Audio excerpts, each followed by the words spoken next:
and welcome back to Automotive Tales. As you can see, we're in the Bentley and it is that time of year, so the Bentley is out. It does not have an MOT, but we are going straight to the garage that's going to MOT it. It has got road tax, but it's also going in for service and various other things, which I will explain when we get to Starman's. Next thing you've got to do is probably put some fuel in it. So we have arrived at Starman's, the only place we're going to trust with my dad's car, and it's here for a few things. So I think I've probably already mentioned we're going to put a new radiator in it. We're going to put some new headlights in it. It's going to have a full service ready for its MOT. Going to give it a once over. It was a bit stuttery on the way here, but I think that's just old fuel. So it's still got the fuel it had in it last time it was here for the brakes and the suspension work. And we're also going to have going to get MOT on it, going to have the tyres checked. So I think I mentioned in an early bit of the video, the date code on these tyres is 2013. It was really wobbly on the drive over here, but by the time I got here, it smoothed out. So there's clearly some flat spots from it sitting over winter, even though we had it on little sort of curved tyre savers. But if we're going to drive it to France this year, it probably does need to be done properly. So they're going to go through the car, give it a proper once over. We were hoping to get the valve springs done, but we are struggling with sourcing the parts. We have found 3, but as you will probably know, this is going to need 8. Or 8 sets, I should say. And yeah, so that might be a job for another day. So I have to be a little bit careful with my lead right foot while we're driving it. In the meantime, we're enjoying, well, lovely company, but also some really rather lovely cars. So look at this Azure. Then we've got yeah, so Martin, bless him, has come up to give me a lift home, and we've all fallen in love with this. Isn't that lovely? It's a 4.5 litre. We've just had that running. It is smooth, literally the smoothest little sewing machine of a car. And this bloody Camargue, how pretty is that? That's had a 6-figure restoration, and then it's been driven all the way around Europe, so it's here for a few little tweaks post its like 6,000-7,000 mile road trip. So yeah, what a cool thing. I love that somebody has invested that much money and then he's using it properly. So yeah, what an amazing place. There's all sorts of pretty things here. However, no more time to really hang around because we've got a stag do to go on. Yeah.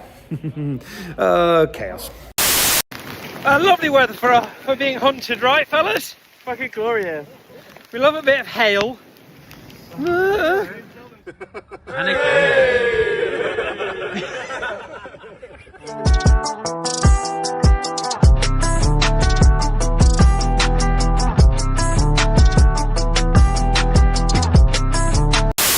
So it's been a weird few days at Automotive Tales, but you might like to see what's sitting on the driveway at the moment. So there are 2 US cop cars, one of which you might recognise from my previous videos.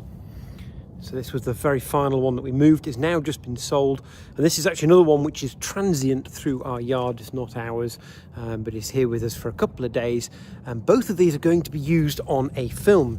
Unfortunately, I can't tell you what film they're going to be used on, but both of these will be screen-used cars at some point in the next couple of years, which is quite cool.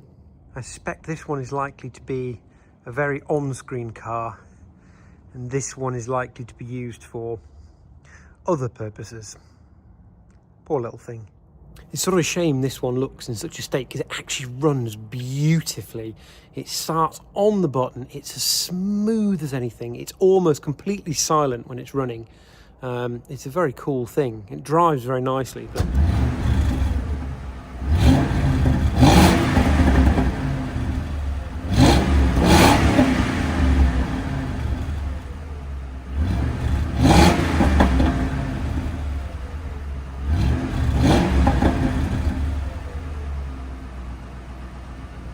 yes, sadly, we all know what happens to film cars, right? Certainly the ones that aren't star cars, which I think this one's probably going to end up being.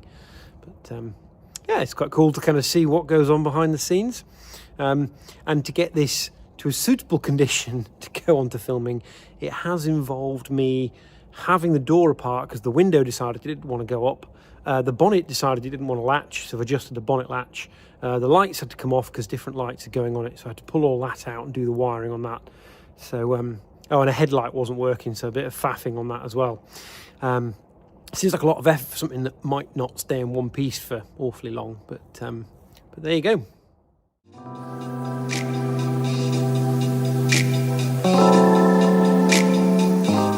So as this Vic desperately needed a clean before it went off to its new home, I thought I would do some videos of me very badly pressure washing it. It has been a while since we've done some gratuitous car cleaning videos, so enjoy.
Okay, so the Bentley is back.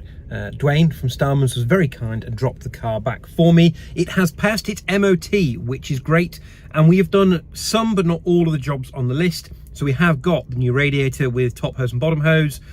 We have had to do a few additional things for the MOT.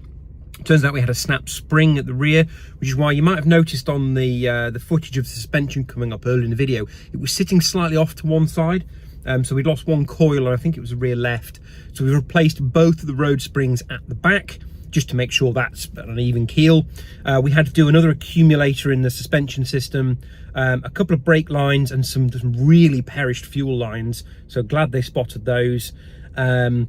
Luckily, they managed to salvage some of my fuel, even though it was a little bit old, so that, you know, I didn't have to put in loads at current prices. Although I then had to fill up. I had to go and drop Dwayne back up in Nottingham, and on my way back I had to fill up. I put 100 British pounds of fuel into this car, and that got me about half a tank. So at current prices, it's now about £200 a tank for fuel in this car, which I think does about 250 miles, which is a little bit scary. So okay, jobs we didn't get round to. So we didn't put tyres on because at the time the vehicle went in, we couldn't get a full set of 4. For some reason, we can't find the Pirellis that it's currently got for sale anymore. I can't remember what the brand is there is for sale through Flying Spares, but you can get this size from Flying Spares. They are now back in stock, so we're going to book it in a couple of weeks and go and get 4 new tyres on it. As it happens, the tyres passed the MOT fine. There's no cracking on the tyre walls. It's just the date code is really old on them. It's not super urgent. And the other one we couldn't do was the valve springs. So the stiffer, the uprated valve springs that came on these when they were factory chipped don't appear to be available anymore. And Flying Spares only have 3 cylinders worth, which isn't much use. So we're doing some investigation. We wonder whether the very late models, the Turbo RTs, and possibly this engine went on into various Continentals and other things, whether those engines with the higher specification and bigger turbos had the same stiffer valve springs that were the optional fit to this model. So Dwayne's going to do some research and hopefully we can get a set. Failing that, we'll just keep collecting other ones as they become available, and hopefully get a full set and fit those at some point in the future. Does mean I have to be a little bit careful with my right foot, but this thing scares the life out of me, so that's not going to be a problem. Okay, hopefully you can hear me over the radiator fan. We're just warming the car up before we go out for the day. But the one job that was completed out here is the new headlights. So these are the aftermarkets. They're sort of, they're plastic covered or acrylic covered lenses. Give way better light pattern. So I have driven this in the dark since we got it back. And wow, is the dipped and high beam much, much better. So the originals are in the boot and they're going to be put somewhere very safe for storage. But you'll see it looks much the same, so I don't think it spoils the look of the car. It just gives it a more modern beam pattern, which is great.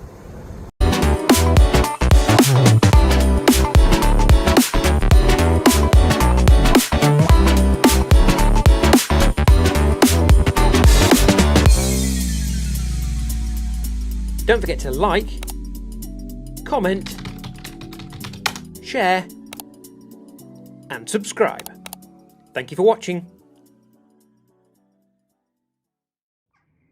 This thing is always a bloody project, so it was low on coolant and brake fluid this week, which is fun. Eventually it's going to be low on oil as well, because most of it's here.